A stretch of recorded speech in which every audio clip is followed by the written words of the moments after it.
नमस्कार मंडळी, आज आपल्याला बनवायची एकदम पांढरी शुभ्र अशी 3 ते 4 पट फुलणारी उपवासाची कुरडी। ही कुरडी आपल्याला फक्त भगरीचा वापर करून तयार करायची आहे।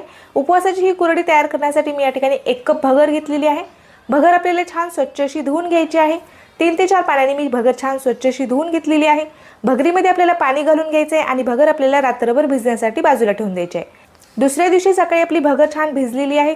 भगरीमधील जे पाणी ते आपल्याला काढून घ्यायचं आहे आणि भगर आपल्याला शिजवून घ्यायची आहे। जाडबुडाच्या कढईमध्ये मी 3 कप पाणी घालून घेतलेले आहे। 2 चमचे आपण यामध्ये उपवासाचं मीठ घालून घेतलेले आहे। पाण्याला छान उकळी आलेली आहे। यामध्ये आपल्याला भगर घालून घ्यायची आहे। भगर आपल्याला छान अशी मिक्स करून घ्यायची आहे आणि यावरती झाकण ठेवून आपल्याला 2 ते 3 मिनिट भगर छान मऊ अशी शिजवून घ्यायची आहे। 2 मिनिटांनंतर झाकण उघडून मी भगर छान अशी मिक्स करून घेतलेली आहे। परत झाकण ठेवून आपण भगर छान शिजवून घेतलेली आहे। आपली जी भगर आहे ती एकदम छान मऊ अशी शिजलेली आहे।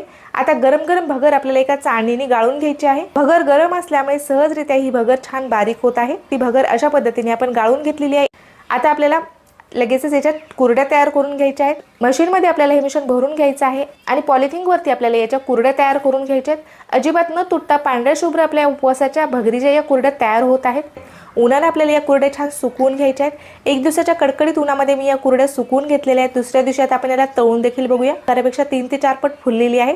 उपवासाची भगरीची कुरडी या ठिकाणी तयार झालेली आहे। लॉंग व्हिडिओसाठी तुम्ही त्रिकोणावरती क्लिक करून लॉंग व्हिडिओ देखील बघू शकता।